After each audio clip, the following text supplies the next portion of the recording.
Okay, stay there. Stay there. Hey! This is William Pattison, known to Friday the 13th fans as Eric Morse, and you are listening to 80s Slasher Librarian's narration of my book, Friday the 13th Road Trip. Enjoy. No.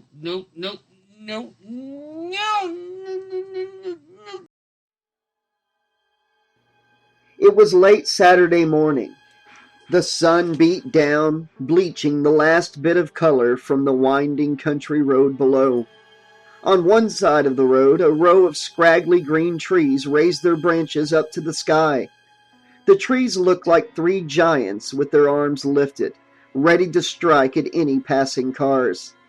On the other side of the road was a small white road sign with black letters, Crystal Lake, Town Limit. There was a strange and nasty whine in the air, perhaps from the thick black power cables that were strung alongside the road. The road itself was utterly deserted, except for the spider. The tiny black bug was slowly making its way across the sea of gray pavement on its tiny black hairy legs. Halfway across, the bug paused, one leg waggling in the air as if to test the way the breeze was blowing. And then out of nowhere, a white Ford Impala barreled around the bend. The spider froze. Luckily, the car's front left tire missed the bug by an inch.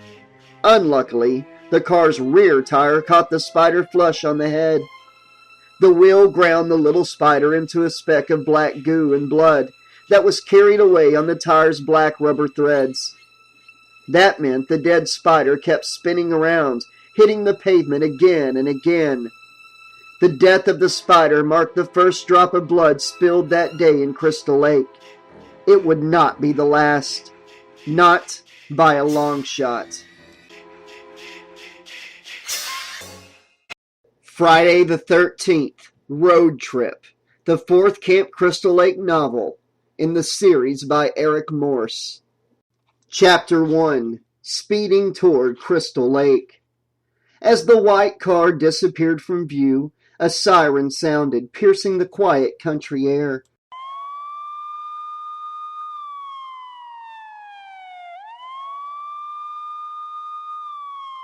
A trooper's brown and white patrol car charged out from behind the row of green, scraggly trees. The cruiser bumped up onto the road and took off in pursuit of the speeding car. Within seconds, the patrol car was right on the white car's tail. "Pull over to the right!" barked a voice over the trooper's loudspeaker, but the car didn't pull over. Inside the car sat two middle-aged men. The driver was Donnie Borelli, a short beer-bellied man who was cackling like crazy. "Didn't I tell you we're going to have some real adventures today?" he said, backhanding his friend's stomach. "Huh, didn't I tell you?" The other passenger, Stu Bergman, just stared at his friend in amazement.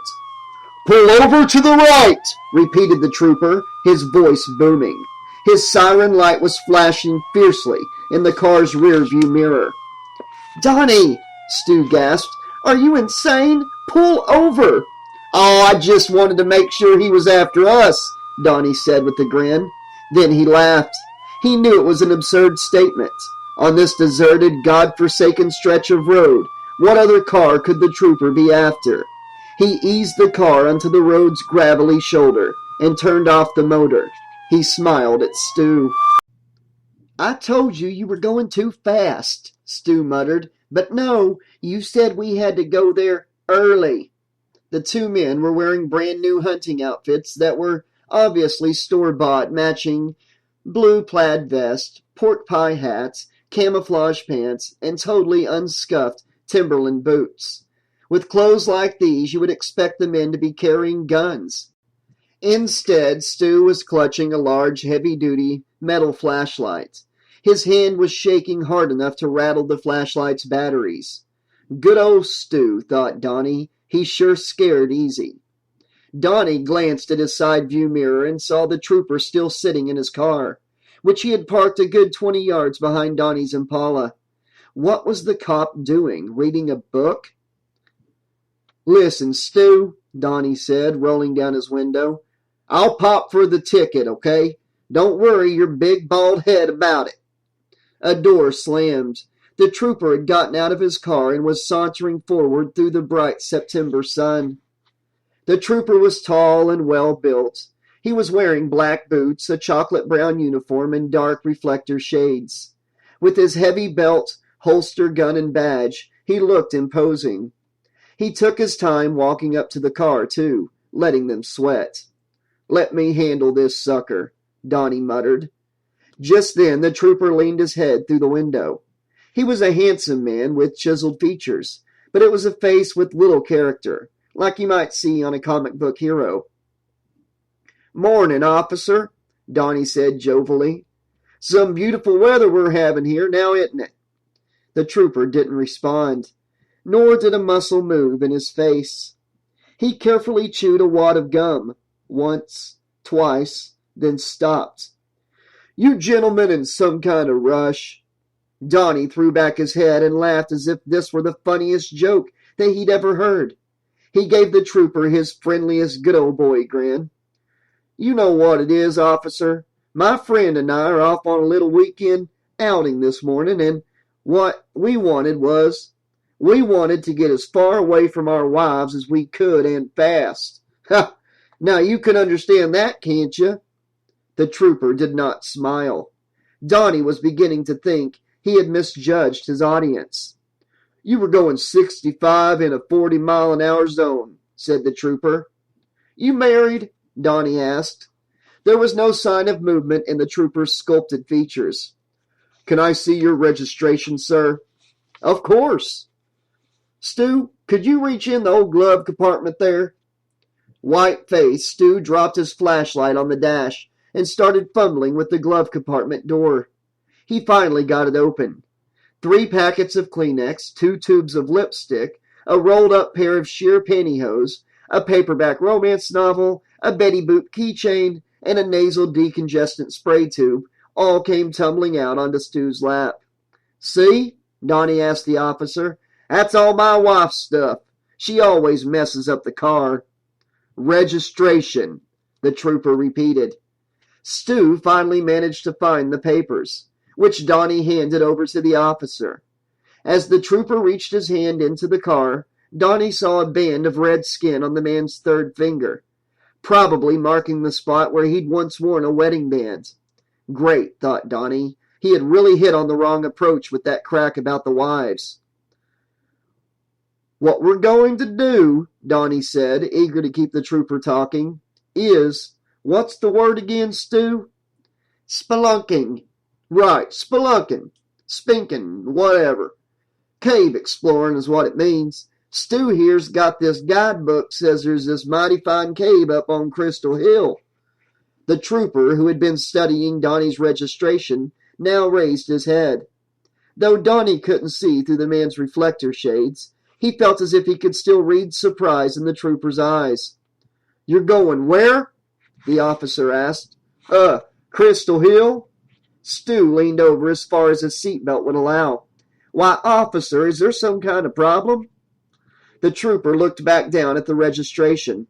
"Nope, not unless you consider dying a problem." Donnie and Stu exchanged glances. For a second, Donnie felt a twinge of panic, which was not something Donnie usually felt. Then he got the joke and burst out laughing. "Oh, good one! You really got me there, officer. Burn!" The trooper shook his head. "I'm not joking."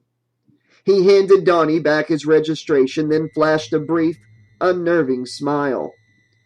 "This town you just sped into? Most folks aren't in such a hurry to get here," he said. "Fact is, they usually do their speeding on the way out." The trooper chuckled dryly. "See, there's a death curse on this town." "You heard me right," he added, though neither Donnie nor Stu had made any move to question him. "Started years ago, back when there used to be a nice summer camp for kids. out by the lake. Nice place, too. The trooper swatted the back of his neck, apparently trying to hit a mosquito. But then, he went on, some counselors got all horny. His face was turning red. They let their bodies get the better of their brains. Know what I mean? Well, do ya? Yeah, sure. We know what you mean, Donnie said. Donnie Borelli had never scared easy. He wasn't scared now. But what he was thinking was, we've got a live one here, boys. So, said the trooper, while these counselors were going at it, this little boy drowned in the lake. Jason Voorhees was his name. Remember that name, gentlemen, because that little kid is the guy who put this town on the map. Crystal Lake, Massachusetts. Death Trap, USA. I think you mean Speed Trap, Donnie joked. The trooper looked off, staring down the desert road as if he hadn't heard what Donnie said. Jason Voorhees, he repeated ominously. The boy who wouldn't stay dead. How's that again? Stu asked, his voice rising. He said the boy who wouldn't stay dead, Donnie told him, answering for the trooper. He comes back, you see, the trooper said. He's all grown, but his face is bloated and rotted. Yours would be too if you spent all those years floating down at the bottom of the lake, right? So what he does is, he wears his white hockey mask to cover up the rot, and The trooper raised his arms as if holding an imaginary knife, and demonstrated what Jason liked to do when he came back from the dead. Stabs everyone he can find, the trooper said, with what sounded like satisfaction in his voice. The trooper stuck his head back in the car, getting his face close enough for Donnie to feel his breath. He lowered his voice.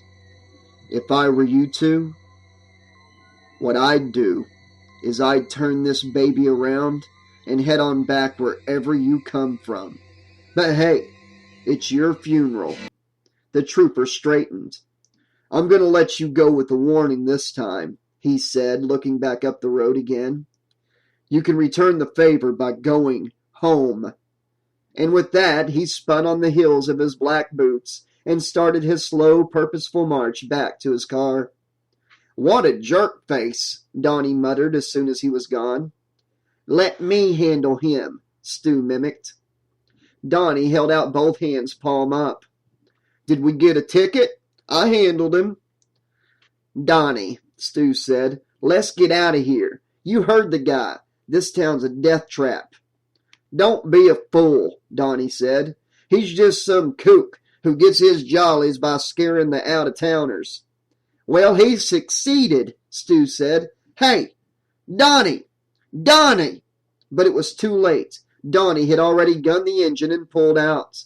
He took off down the road, into Crystal Lake.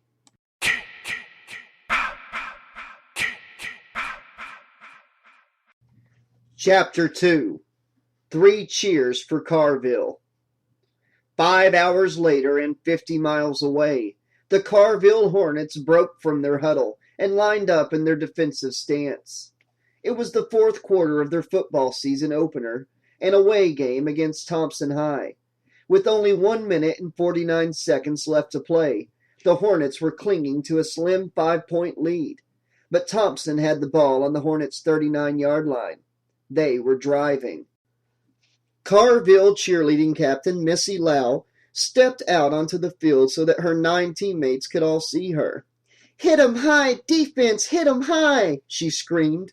As she yelled out the final word, she waved her orange and black pom-poms high in the air. "Hit 'em low, defense, hit 'em low," answered the cheerleading team, shaking their pom-poms down by the ground. And then the entire team yelled out the end of the cheer in unison. "Bury 'em, defense, 6 feet below." On the word below, they all jumped down into splits. Out on the field, there was a loud hand clap as the Thompson offense broke from their huddle. The Thompson quarterback crouched down, ready to take the snap from center. 3, 21, he barked. turning his head from side to side as he looked over Carville's defensive alignment. 3, 21, green! He's audibilizing, thought Summer Stone, one of the cheerleaders on the Carville sidelines. He sees something in our defense, and he's changing the play. Hut 1, hut 2!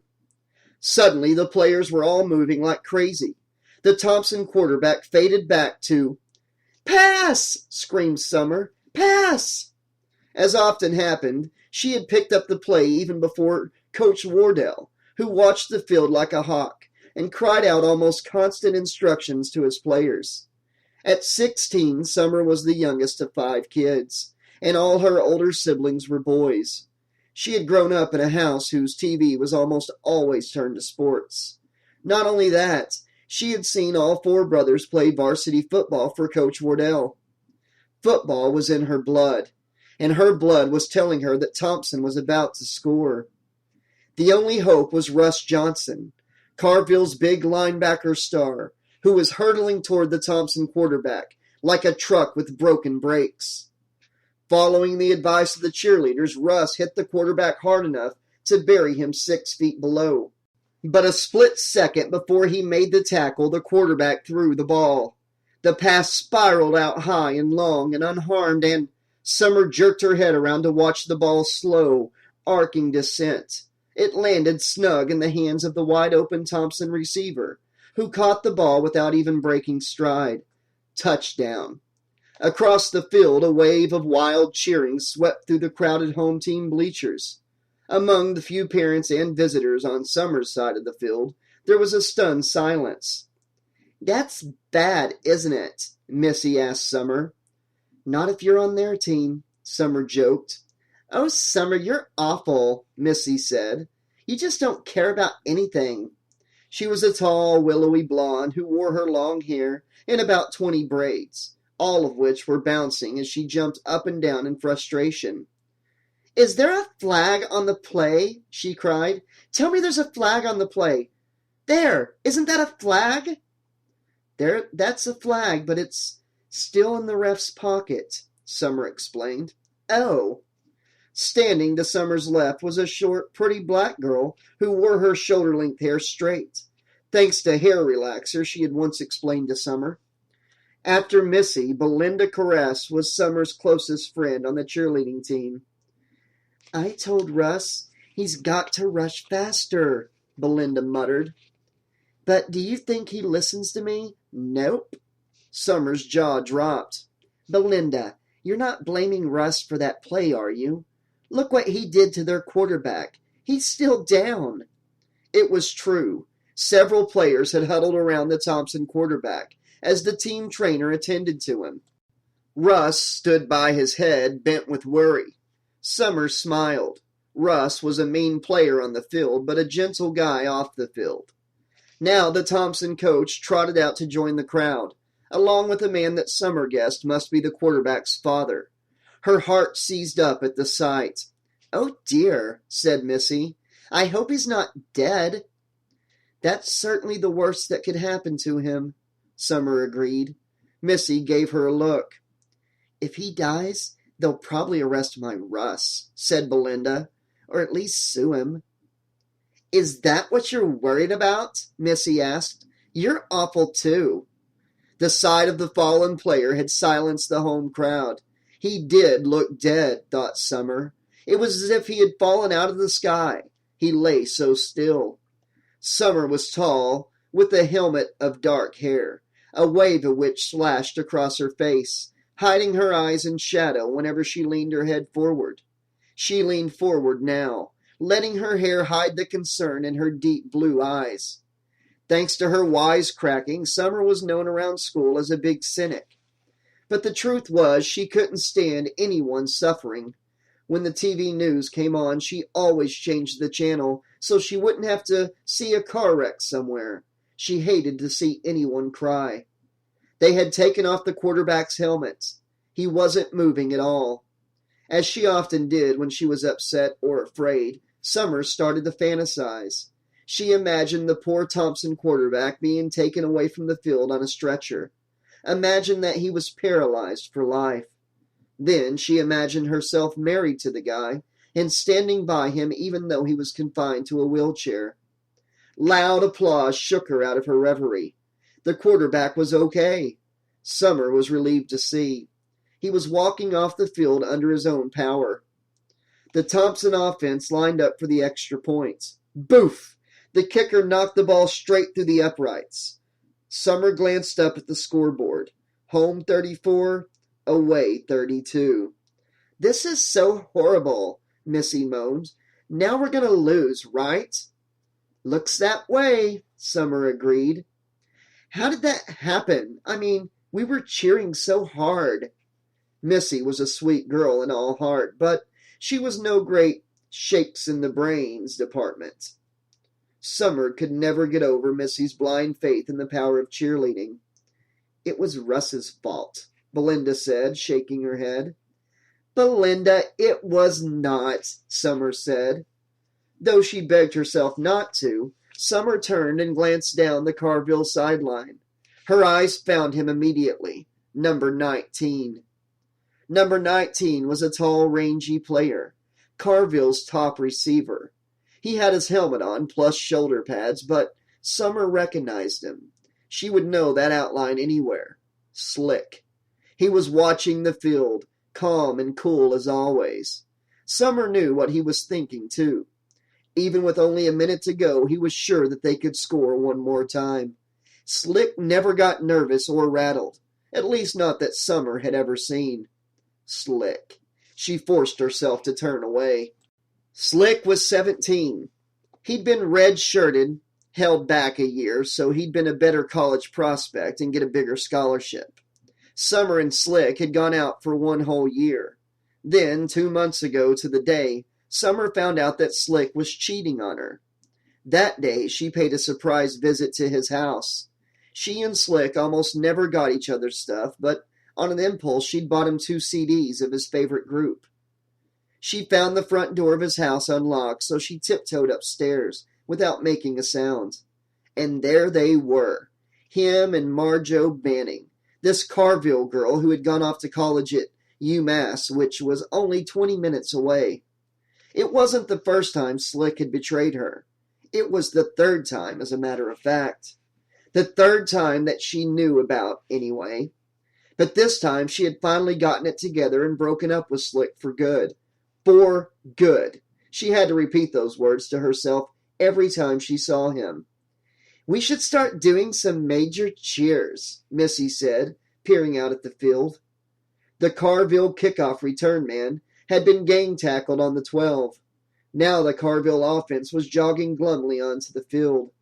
We've got to get our team's spirits back up, and now, Missy said. She cupped her hands to her mouth and screamed, Go, Dave! You can do it! I love you! There were a few shocked titters among the rest of the cheerleaders. As he trotted out onto the field, Dave Myers, the Carville quarterback and captain, turned his helmeted head toward Missy. Summer could tell he was not pleased. Dave and Missy had been going out for 3 months now. Last month, Dave had made it a rule that Missy could only tell him she loved him a maximum of 3 times a day. Summer giggled. That's your 3rd time, girlfriend, she told Missy. Missy looked at her, her mouth slack. How do you know? She asked, surprised. I don't, Summer said. But when you scream that in front of everyone like that, I think Dave's going to count it as a 3-1. Missy didn't react right away. Sometimes when you said something to Missy, it was like dropping pebbles into a very deep well. You had to wait before you heard the splash. Missy finally grinned. She shrugged. I can't help it, she said. I just love him to pieces. Have I mentioned that to you guys? Repeatedly, Summer said. Well, I do, Missy said dreamily, shaking her head from side to side so that her braids danced around like snakes. Missy jumped out in front of the cheerleading squad, ready to lead more cheers. If she doesn't watch it, I'm going to start one of those Dave rolls on her myself, Summer muttered to Belinda. You know, like she can only tell us she loves Dave 3 times a day. Belinda grinned.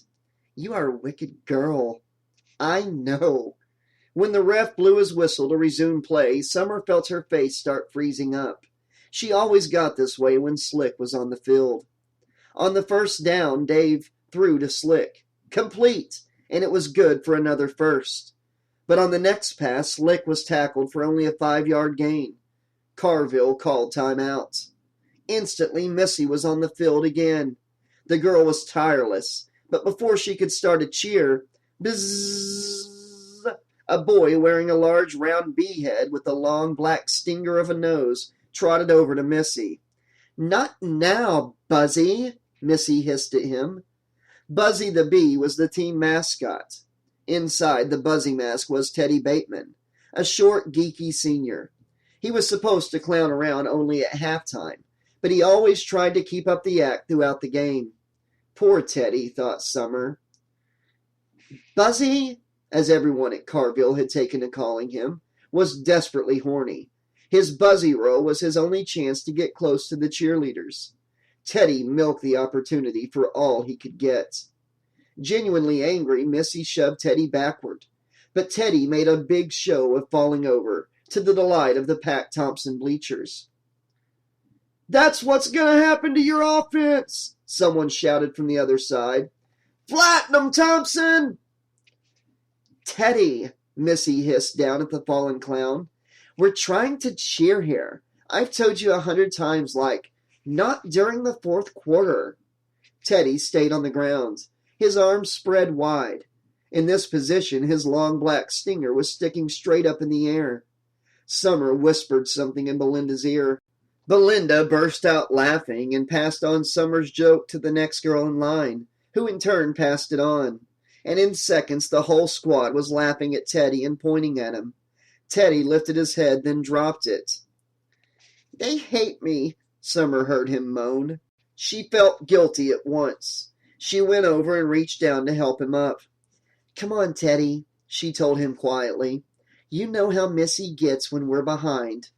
"All right," Teddy said, his voice muffled through the big mask.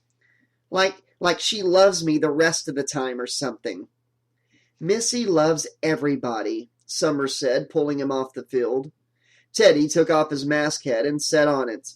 He had a mop of curly dark hair that Summer thought looked like a plate of spaghetti had been dumped on his head and had stuck there. Right now he was sweating from the heat of the mask.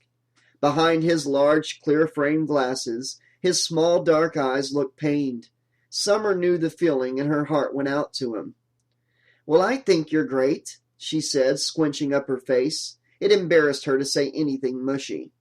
Teddy looked surprised, blinking several times behind his big glasses. Then he scowled. "Oh, right," he said. "Very funny. You really are the big jokester, aren't you?" "I mean it," she said, but he just kept glaring at her. Picking up his big bee head, he moved farther down the sidelines. "That's what you get for being such a smart aleck," Summer chided herself. "When you tell the truth, nobody believes you." She turned and stared out at the field and winced. Play had resumed, and Dave threw the ball out of bounds to stop the clock. 12 seconds left, and victory was still 76 yards away. "Oh, please let them win," prayed Missy. "No way," said Summer. Oh, please, Missy prayed harder. "You know what I hope?" asked Summer. "I hope Slick gets wide open, but then he drops the ball and blows the whole game." Missy opened her mouth wide enough to swallow a Blimpie, everything on it hero sandwich, in one gulp. "What is wrong with you?" she said. "Oh, she doesn't mean it," Belinda told Missy, rolling her eyes. "Actually, I do mean it," Summer said as casually as she could, which wasn't all that casual because Dave was going back to pass again, and he was obviously looking to his favorite target, Slick Chambers. Slick was sprinting down the sideline right towards Summer, and here came the pass. Summer could barely breathe. She was praying so hard for Slick to catch it, which he did, effortlessly as always. A split second later, though, the Thompson defender lowered his shoulder and threw himself at Slick. If he knocked him out of bounds, the game was over. But the moment Slick caught the ball, he stopped short, then cut right. It was as if he had his eyes in the back of that ever-so-handsome head of his, because that stutter step meant that the Thompson player went sailing through the air and ate dirt. And now Slick, who was the fastest player on the field, not to mention off, was streaking toward the goal line, and there was no one else who could stop him. Not the other cornerback, not the safety. Slick was going all the way. The cheerleaders were all screaming and running out onto the field. So were the players and the few parents who had made the trip. Slick spiked the ball and did a little dance. Summer stayed right where she was. She looked up. The clock on the scoreboard had clicked down to a big 0, 0, 0. The large bulbs glowed brightly in the gathering dusk. Overhead, dark storm clouds were gathering. The Thompson players, heads down, were filing off the field in stunned disbelief. But Summer was happier than she could ever remember. Thunder streaked across the sky. Still, there was no way she could go running after Slick. No way she could be one of the crowd trying to slap his back. Not after what had happened. The offense got to Slick first, piling on top of him, in a way that Summer, even in her joy, was terrified would crush him. When Slick finally got up out of the pile, he started jogging back toward the bench. Everyone was trying to catch him and pat him and touch him, which was how it always was with Slick. Everyone wanted a piece of him. But then, as he came up the field, he suddenly veered, making one of those quick cuts that made him such a great receiver. He ran out of bounds, right to Summer. Something inside of her melted at the sight. And then there was nothing she could do about it. Her arms flew around his neck as if they weren't part of her own body. His large, strong hands were gripping her thin waist. And the next thing she knew, he was tossing her straight up into the air. The moment she landed, Slick tossed her back up again. He was laughing. So was she. And as she went up in the air again, it was as if all the sadness and hurt she'd been feeling this past 2 months just vanished. Vanished into thin air.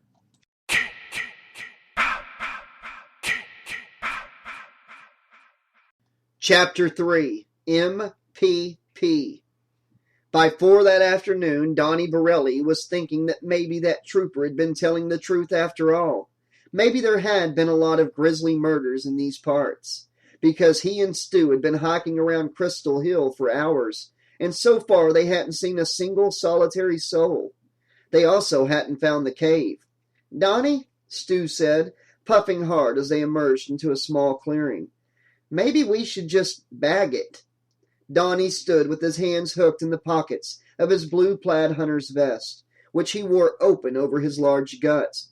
"And tell the guys what?" he asked. He hawked and spit against a tree trunk.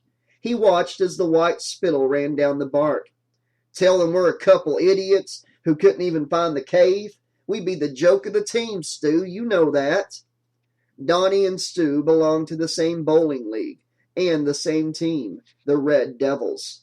Bowling used to be the most exciting thing either of them ever did. But then Lee Hammermill went whitewater rafting one Memorial Day weekend and couldn't stop bragging about how dangerous it was and how bravely he had acted. That started it. These past couple of years, all the men on the Red Devils had begun looking for new adventures, from bungee jumping to parasailing, always trying to outdo one another. "I was just thinking," Stu began, looking down at the ground as he kicked at some pine needles with his shiny new hiking boots. "Just thinking what?" "Well, you know, we could be on the wrong hill. That's just for starters. Or this crappy guidebook could be wrong. It's 5 years old after all." "Oh, right," Donnie said. He grinned. "You're thinking, what? The cave moved? The cave is where now, in Virginia?" Stu stared at him. There was hurt in his pale rabbit face, but determination as well. He glanced at his watch. "It's 4:30, Stu said. "If we don't find the cave by 5 o'clock, I'm turning back with you or without you." Donnie didn't answer, just started trudging out of the clearing, following a narrow path that snaked back into the forest. These were weird woods with all kinds of oddly shaped plants that Donnie didn't recognize and big dead trees with branches wide as bones. The woods were also thick with briars and vines that clutched at his pants with every step. Luckily, he didn't have to go far, because as he turned the next corner, there it was, a jagged, dark opening in the rock face of the hill. It made Donnie stop short. It was odd, in a way. As hard as they'd been searching for the cave, he didn't feel happy. There was something so ominous about that crack in the rock, like a black hole waiting to suck them in. "Oh, wow," was all Stu could say. The look of fear on Stu's face gave Donnie new strength. The sissy. Donnie started tromping toward the entrance to the cave. "Come on," he said without looking back.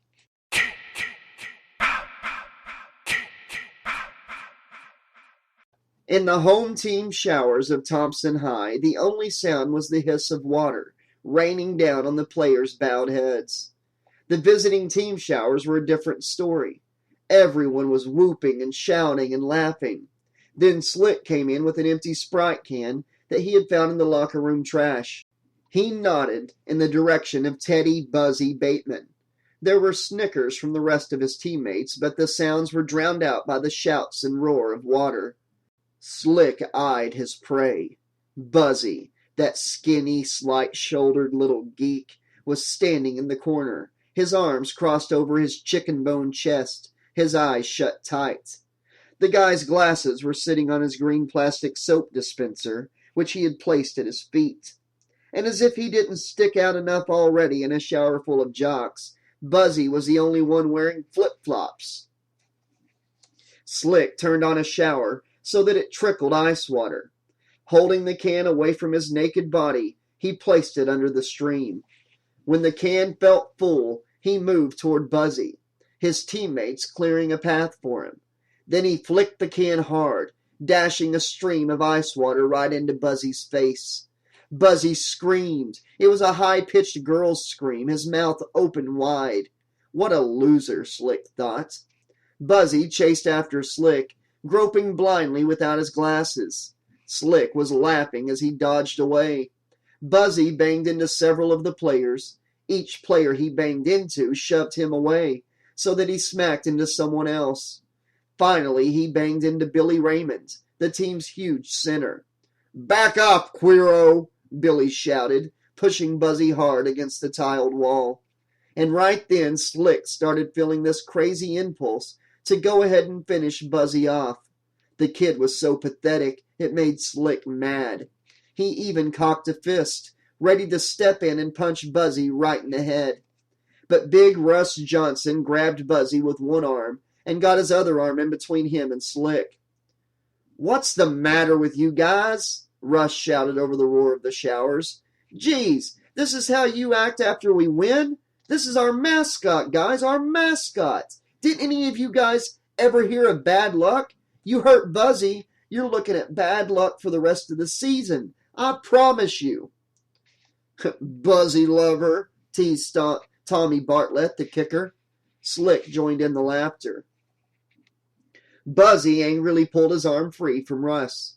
As everyone watched, he retrieved his glasses and soap dish and stalked out of the showers, his flip-flops comically slapping the tiles with every step.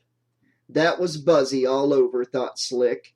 Russ saves his skin and he doesn't even say thanks. It was Dave who started the cheer. "Buzzy! Buzzy! Buzzy!" It was a cheer the entire school liked to chant. During lunch, before assembly, it was good any time. The teachers had never been able to stop it either. But just then, Coach Wardell appeared in the shower entranceway. That stopped the cheer pretty quick. Coach didn't seem mad, though. Good old Coach, thought Slick. He hated Buzzy as much as anybody. He couldn't stand anybody who didn't play ball. "Let's hurry it up, guys," Coach said with a grin. "We got a long road trip ahead of us."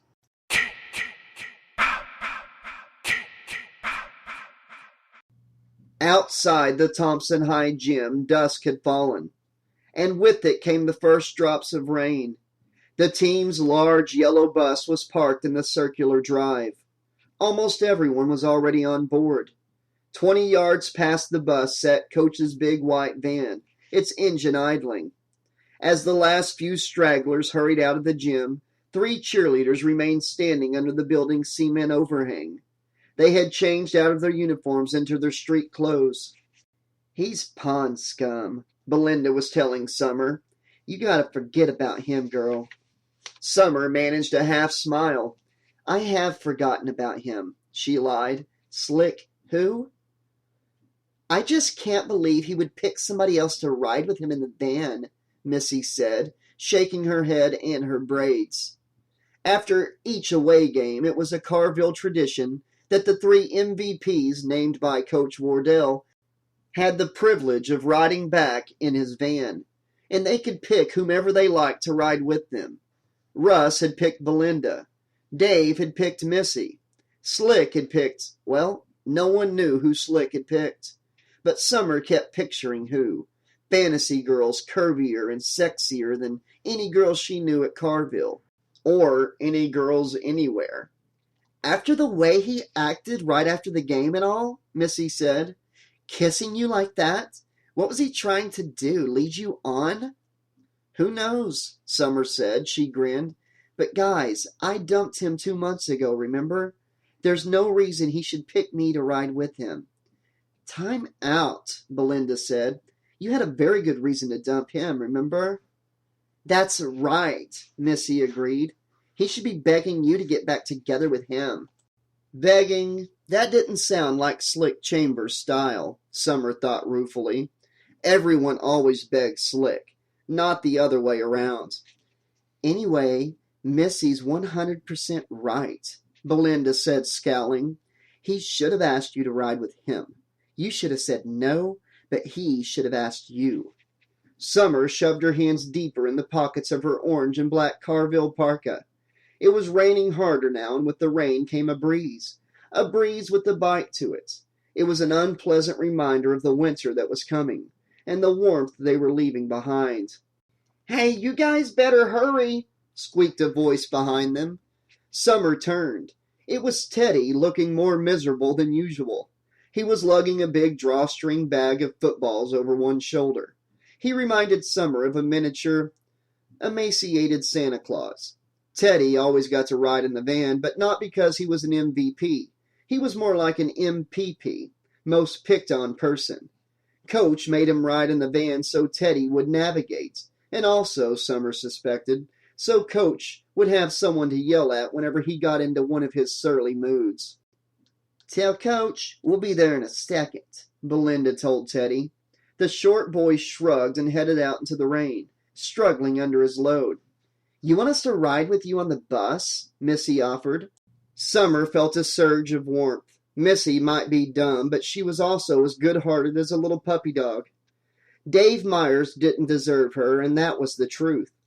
"Thanks," Summer said, "but that would just make him feel more important than he already does, if that's possible. Anyway, don't worry about me. I'm over him." "Right," Belinda said, eyeing her closely. "I am." "And you will never ever get back together with him," Belinda told her, her dark eyes narrowing as if she were trying to look right into Summer's brain.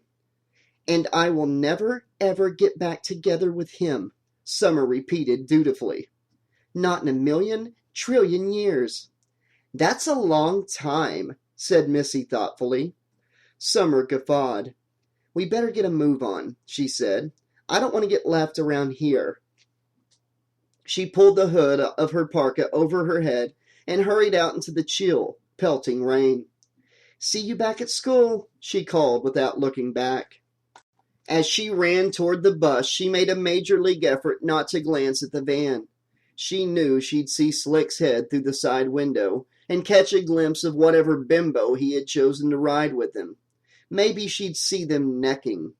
Her mind flashed on an image of Slick, leading some bombshell by the hand up to his attic hideout.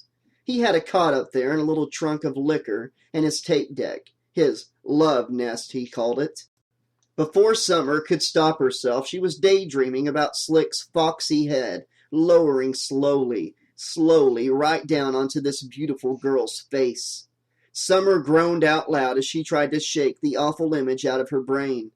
There was something wrong with her, there really was, she told herself. She tapped on the door of the bus and waited while the driver, Mr. Morrissey folded in the batwing of a door. He glared at her, then took his clipboard off the dash. "Summer Stone?" she said, taking her hood off and shaking her hair back to its normal shape. He checked her name off. "You're last," he told her grouchily. "I'm honored," she said with a forced smile. She trudged past the friendly faces of the athletes and other cheerleaders. She was greeted with a chorus of hellos, none of which made her feel any better. She had lied to Belinda and Missy.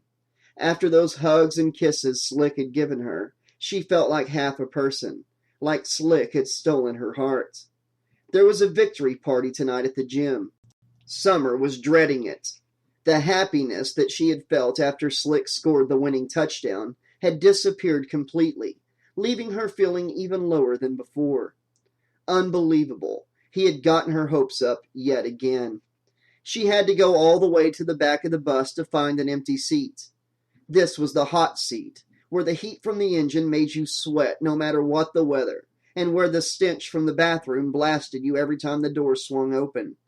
That's why the back seat was always empty, except for tonight. Slouched down, his head tilted to one side, and his wickedly sexy eyebrows hooding his clear brown eyes, was Slick Chambers. "You're late," he said.